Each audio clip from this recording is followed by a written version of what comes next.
521 in from the Tri-State. Speaking of the Tri-State, you're tight from 88 to the 290 with a slow westbound 290 ramp. That's traffic. I'm Jeremy Scott on AM 560, The Answer. Chicago's Morning Answer continues next. Your official Chicagoland weather forecast. Meteorologist Steve Williams. Sunny to partly cloudy. It'll be a nice day today. High 79. Clear skies for tonight. Low 61. Mostly sunny. Nice day tomorrow. The high 81. Sunny and a bit warmer Thursday. The high reaching 86. I'm Steve Williams on AM 560. The Answer. 71 right now at O'Hare. 64 this morning in Aurora. Your next news update is at 7:30. Chicago's Morning Answer with Dan and Amy continues next on AM 560, The Answer.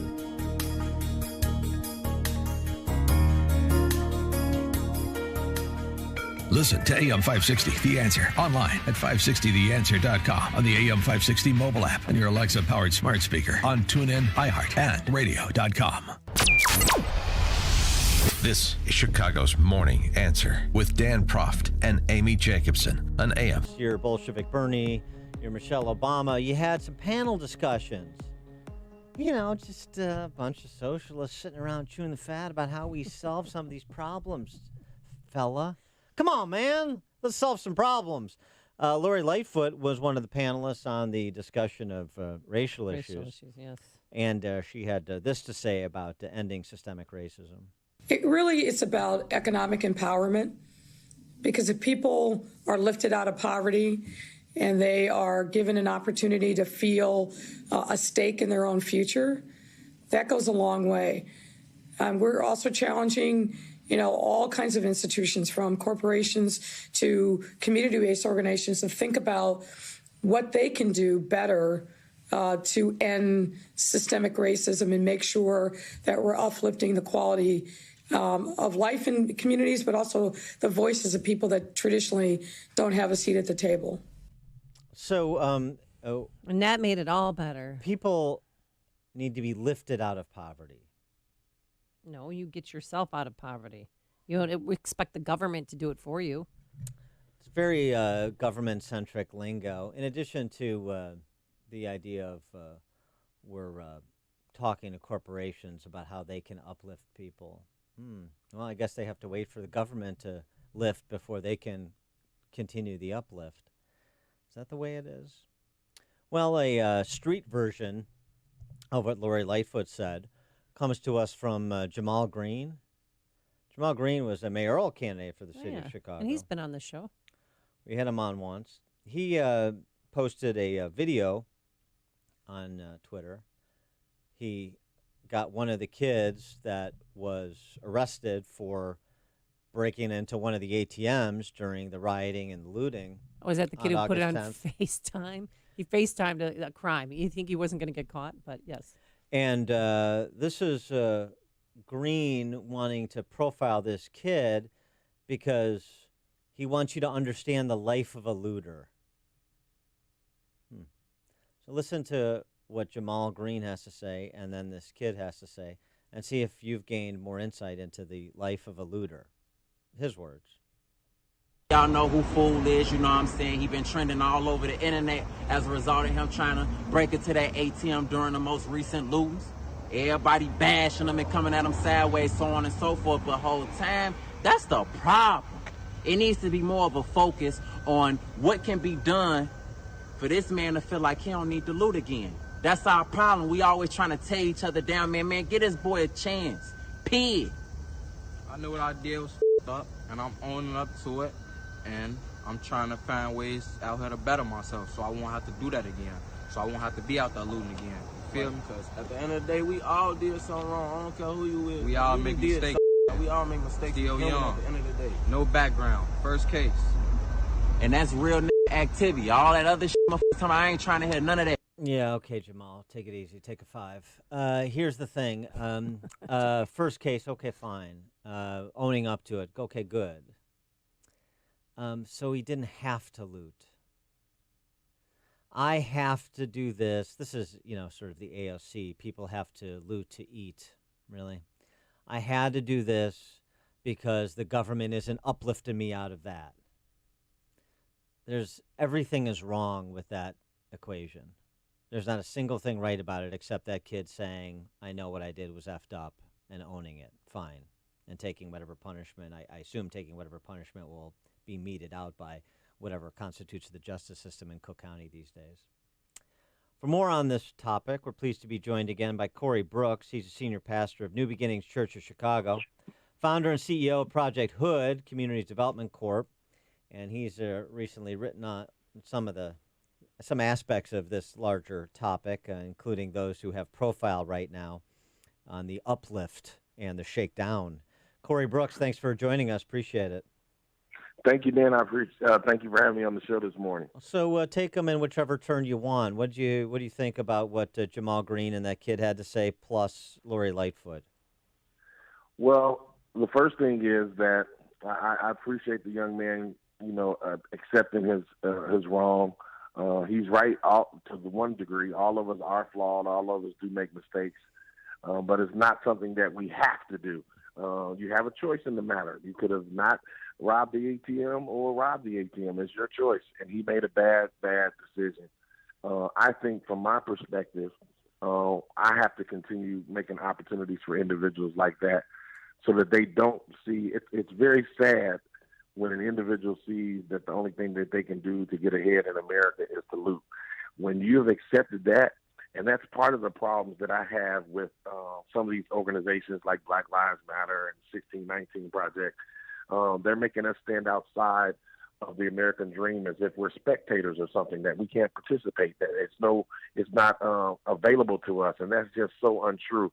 And that's the reason why I want to be a little bit more vocal about aspects of what needs to happen, because if we continue to allow them to give us a narrative, we're going to continue to see young men like that every single day, and that's something that needs to change in a more positive way. Well, what is your response? Because we did have a BLM leader say that it's a form of reparations, so it's okay to go into Gucci and steal items and go into gyms, shoe stores and get yourself a pair of shoes because we deserve it. Well, I disagree. I mean, looting is never okay. Stealing is never okay. Taking people's property is never okay. Things that don't belong to you, you should not be trying to take them for yourself. And so I definitely don't agree with that being reparations. And if reparations is a Gucci bag, I definitely don't want it. So those are ignorant statements, and that's the type of thing that we're witnessing in our community, and that's the type of thing that our young people are giving into without really realizing the ramifications. You gave Lori Lightfoot a pass. I'm not going to let you do that. Lori Lightfoot on combating systemic racism and her rap, which is a rap you've heard from previous little mayors for as long as we've both been on this planet, that we're going to uplift people, meaning the government. That we're going to do that by investing in communities, meaning spending more money on welfare state programs. And how has that worked out on the west and south sides? Well, as you see it, Dan, and as you just said, it hasn't worked out well at all. On the south side and west sides of Chicago, we're the most impoverished areas that they are in Chicago. And what's so sad is that our communities are continually being taken advantage of and told a lie. And at the same time, our schools are poor, our infrastructure is weak, we have abandoned homes and so much poverty. And a great number of families, absentee fathers. So for the south sides and west sides of Chicago, these things have not helped us at all. We've seen a lot of protection for other areas and a lot of things for other areas, but we just don't see the same type of thing happening on the south side and west sides of Chicago. I was talking to a black entrepreneur friend of mine who's also a friend of yours yesterday. And one of the things I addressed with him, because he's got some ideas about connecting black kids that are excelling in school with black business owners and then CEOs and white business owners, trying to get them to voluntarily, collaboration, do more business with black-owned companies, and then the combination of the two to mentor some of these kids that are doing well academically and really deserving of and looking for opportunities. And one of the things I said to him, and it sort of goes to what you were just saying, too, about being honest. You have to be honest about the scope of a problem in order to address it. And Right. and we talk a lot about the illegitimacy rate and fatherlessness, and that's obviously a huge issue. But there's also this other data point that is just so massive, and it's under talked about, including by us, even as much time as we spend on it. And that is that, as I read it, 1/3 of black men in America have a felony conviction on their record. That is Yeah. just such that is just putting so many people behind an eight ball. I mean, that is just a massive structural problem to getting people into meaningful work and onto an actual substantive career path, isn't it?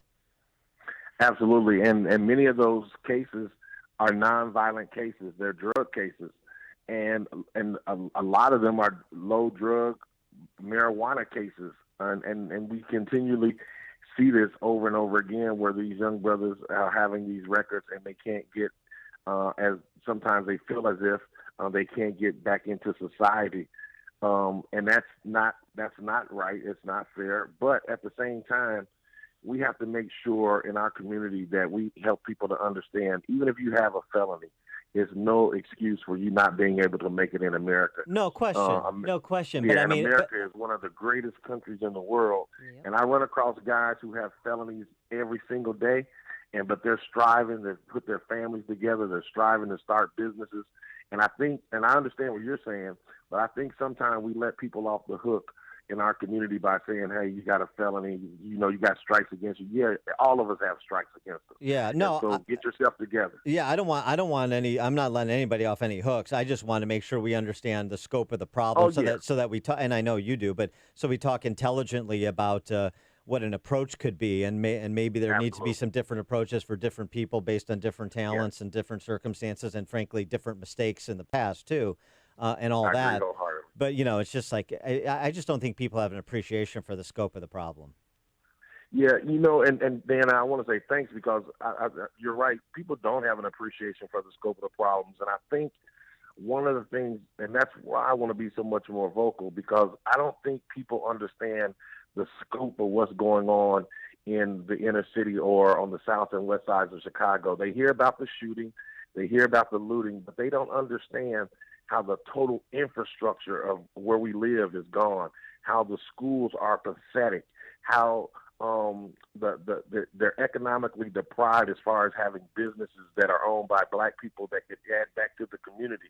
And those type of things that people need to know, and they have a drastic impact on our community, but they never hear them from Black Lives Matter. All they hear from Black Lives Matter is a police shot someone or the police beat someone, but I never see them protesting when babies get shot. Just last night, a 13-year-old kid was shot at a fire station, and I guarantee you won't hear from Black Lives Matter. No, we had a 13-year-old shot. We had a 14-year-old shot in the head. And then on the south side, a 9-year-old's head was grazed by a bullet while he was driving in a car with his parents.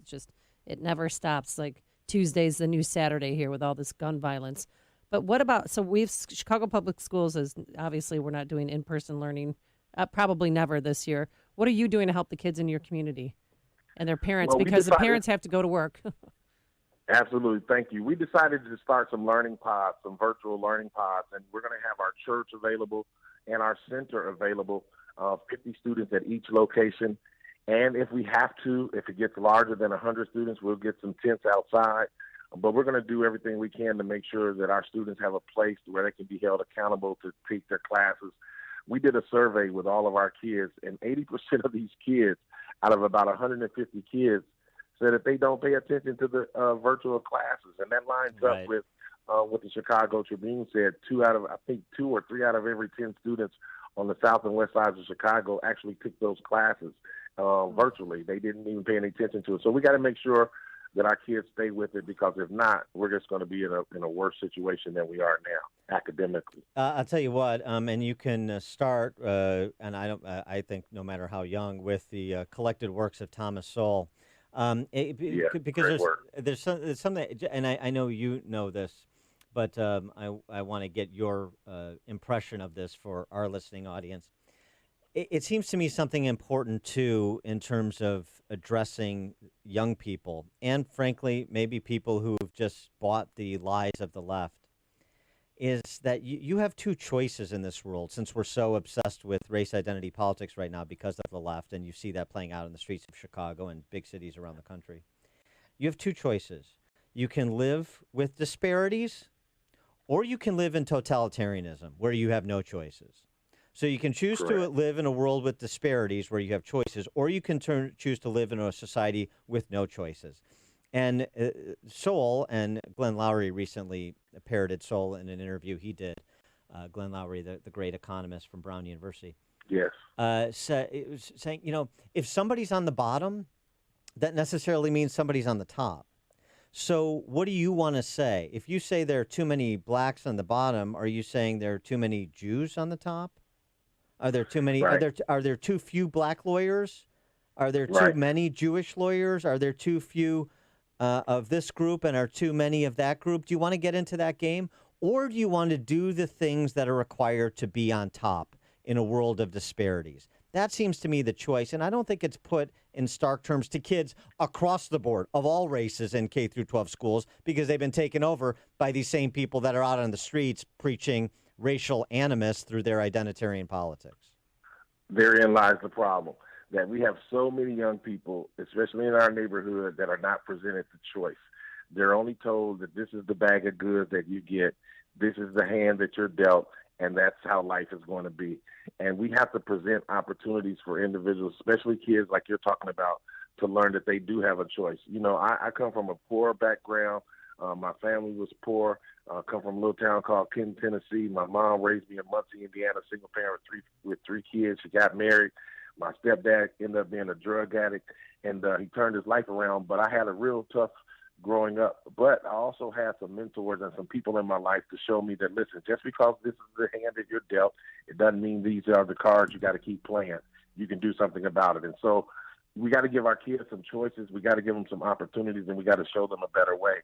And unfortunately, too many of our liberal friends and leftist friends are not allowing that for whatever reason. But I believe that it's evil and it's intentional, and I just want to do my part to make sure that I like life better for a lot of people. You think that people in the black community, particularly younger people, are starting to get the drop on the left when it comes to this hustle, this government hustle?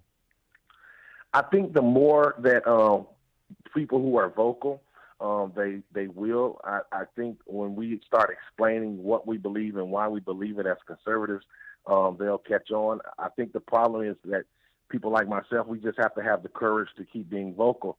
It's not easy being called an Uncle Tom or a sellout or a bootlicker or something like that when you're trying to be courageous and teach people some principles that you believe will change their lives. But I think the more people we can be courageous and teach these conservative principles, the better off our community will be and the better off our young people will be. Absolutely. I mean, if being courageous was easy, then everybody do it. That's why. Absolutely. Yeah, absolutely. Courageous Corey Brooks, senior pastor of New Beginnings Church of Chicago, founder and CEO of Project Hood Communities Development Corp. as well. Corey Brooks, thanks again for joining us. Appreciate it. Thank you. And you guys make sure you come down and visit our learning pod so the kids can see what happens on a radio show. All right, very good. Okay. I'd be happy to. It'd be fun. Thank you. And he joined us. Thank you. And he joined us on our turnkey.pro answer line. You've made the switch, and it feels so good. You've switched to Chicago's Morning Answer on AM 560. The Answer. If your money is not earning at least 2.5% guaranteed as well as tax deferred, you need to call Professional Life and Casualty. Professional Life and Casualty is offering a 2.5% guaranteed APR on new funds deposited into your annuity, traditional IRA, or Roth IRA accounts. Rates subject to change. Please call to confirm. With Professional Life and Casualty, you pay no surrender charges, no administrative fees, and no withdrawal fees. Professional Life and Casualty has been providing peace of mind insurance and annuity products for over 60 years. Visit plcinsurance.com. They'll send you a free guide to tax-deferred, no-fee annuities. Learn about the 2.5% guaranteed APR return on annuity, traditional IRA, or Roth IRAs with no surrender charges, no administrative fees, and no withdrawal fees, plus peace of mind. Only from Professional Life and Casualty. Call 1-800-651-1800. That's 1-800-651-1800 or online at plcinsurance.com. Guys, prioritizing your health now is more important than ever, not only to build your immune system, but to address any chronic health issues you may have. I recommend my friends at Low T Center. They exclusively specialize in men's wellness and follow strict medical guidelines for your health and safety. They're one of the leading men's medical providers in the country. Low T Center has reinvented the doctor's visit, making it quick and easy to get all of your levels checked, not just your testosterone. It starts with an annual wellness exam where they do a comprehensive health assessment so you know all the numbers important to your health. If you've been feeling tired, grumpy, have noticed weight gain and loss of muscle mass, these could all be signs of low testosterone levels, low thyroid, or even sleep apnea. Low T Center can determine the cause and help. And now they offer monitored self-inject at-home testosterone treatments, providing convenience and additional health monitoring measures for your safety. This includes a take-home blood pressure monitoring cuff. At Low T Center, most health insurance is accepted. Book your annual wellness exam or annual physical today. Go to lowtcenter.com to do that. Low T Center, reinventing men's healthcare. Balance of nature, changing the world one life at a time.